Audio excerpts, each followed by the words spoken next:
Hey, welcome back to the channel. Today we're going to be talking about how blues arpeggios are your gateway drug into more advanced blues improvisation. I'm going to give you 5 reasons why this is the case.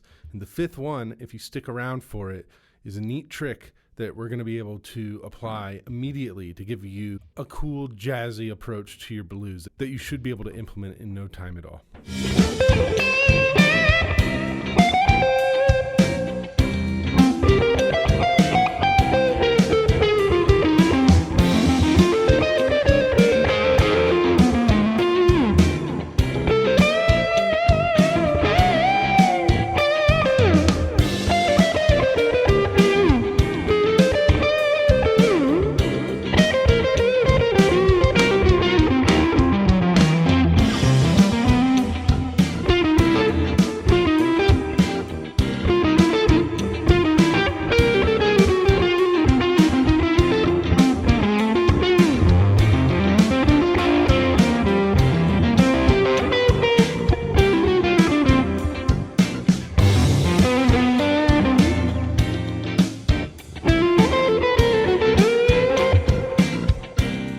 All right, so just so you know, I do have a series of videos that teach the dominant 7 arpeggio chords for the 1, 4, and 5 chords in the blues in all 5 pentatonic positions up the neck.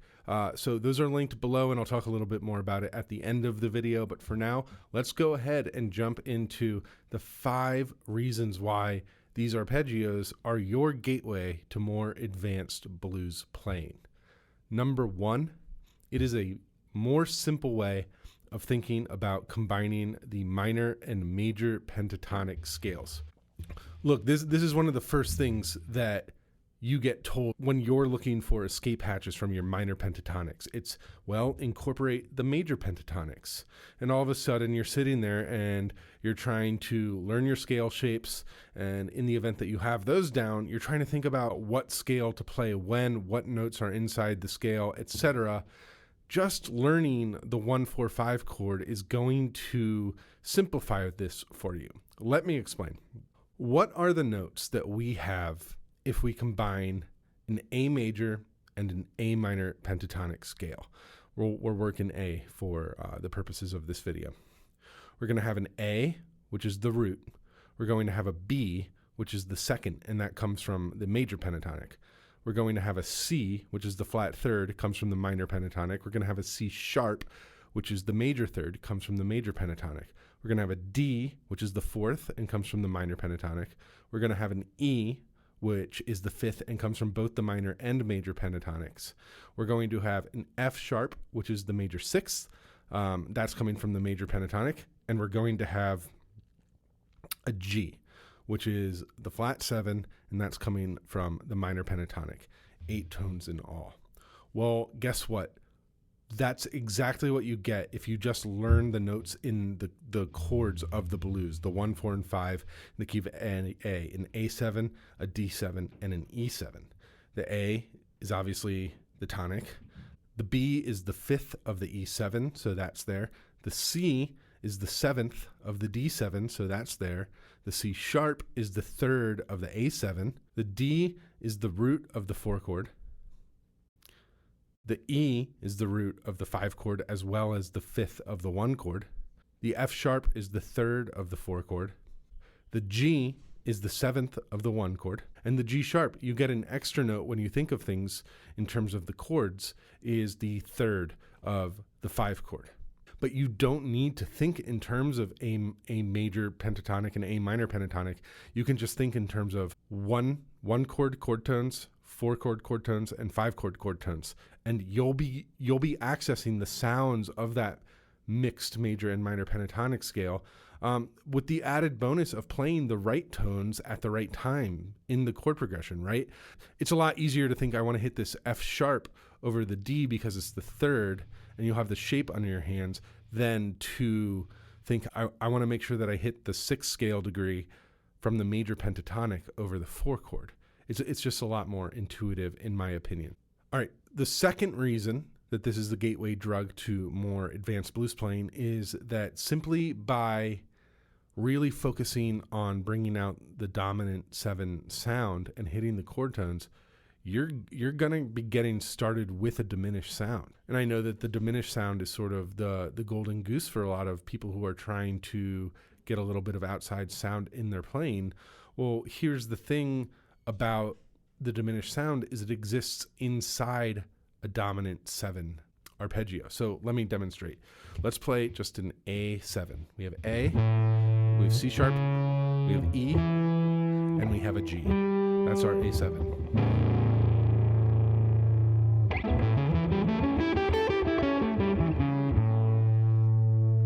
So let's forget about the root for a second and just look at the triad on top. So the 3rd, the 5th, the 7th. C sharp, E, and G. That is a diminished triad, right? So if you learn these arpeggios and then you decide to just play starting from the 3rd, you're introducing diminished sound to your blues. If you want to take this one step further, you can start with a dominant 7 chord. And then instead of repeating it, because a diminished is just recycled minor thirds, once you outline the dominant 7 arpeggio, you can keep going by simply continuing to stack the minor thirds. And here's what the sound you'll get. So you get major third, minor third, minor third, minor third, minor third, minor third, so on and so forth.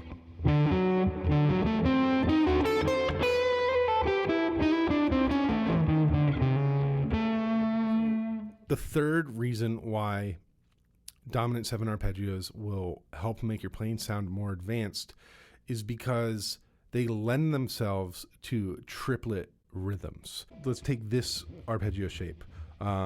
Just in first position on the upper string set. It's very natural to want to play this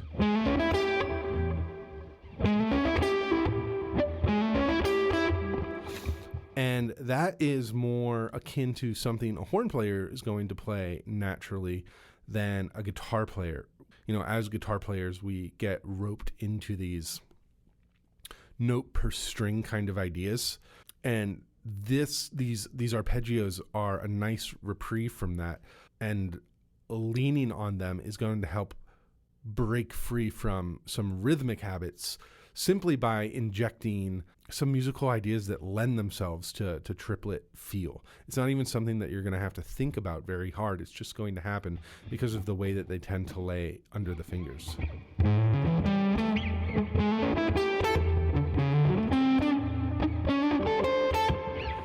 That sort of thing. All right, so I talked a little bit about the one note per string thing.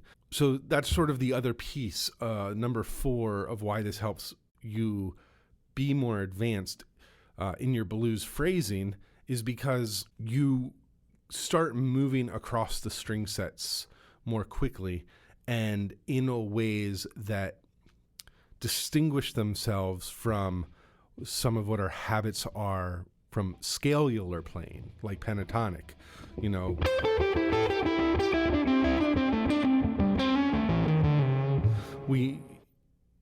There's all of these sequencing and pattern-based approaches to the pentatonics that begin to sound repetitive and, for want of a better term, guitar-y.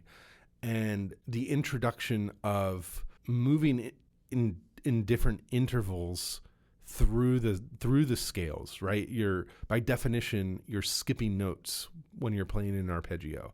And usually when you're playing scalularly, you're doing that less. So by inserting these arpeggios, but you're doing something that, in my opinion, is that not a lot of beginner to intermediate beginner guitarists are doing, right? So it helps distinguish your sound. All right, so I told you if you stuck around till the end, I would show you a trick that's really cool. So we talked a lot about those minor thirds that are present so much in the dominant 7 arpeggio, right? Because the distance between the major third and the perfect fifth is a minor third, and the distance between the perfect fifth and the flat 7 is also a minor third, which is important because the distance of a minor third lays very nicely under the fingers on the guitar neck. It's 4 frets. So right here we've got an A on the pointer finger and the C on with my pinky here. And so it's a very natural position for a guitar player. Here's the trick explained, and then I'll demonstrate it. What I like to do is take those instances where I have 2 notes on one string and they're a minor third apart, and fill all of the space in between with chromatics. So I'll move up here. So this right here is the A7, so the 1 chord arpeggio in the 3rd position, like where the BB box is.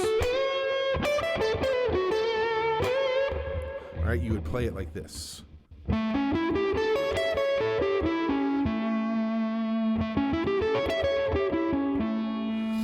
Now, on the upper string set, we have this E and this C sharp on the E string. So that's our first minor third. And then we have this A right here on the B string. And then on the G string, we've got a G on the 12th fret, which is our 7th of the chord. And we've got this E on the 9th fret of the G string, which is the 5th of the chord. So if I fill in all the space with chromatics like this, or such, I'm really getting a jazzy sound while targeting chord tones that's going to come across as somewhat sophisticated, different, turn the ear a bit, etc. The sort of thing that you're probably after if you're watching this video. So the pattern I sort of play is to play whatever note is laying under the pinky, whatever note is laying under the pointer finger, and then come back up to whatever note is laying under the ring finger and walk down chromatically from there. And then I'll hit this A, it's the only note on the string, and then I'll do the same exact thing on the G string. Right? So for this shape, that would be, and I added a little bit at the end, but these thirds are all over the place in these arpeggios. So let's take this one again. We have this third, E to G. You see what I mean? It's just a little trick that you can put in. So let's go back to the first one I was playing, this A arpeggio. So the E is right here too. And if I wanted to apply the same idea to that, we have a minor third right here and right here with this note in between them. So I'm just going to hit.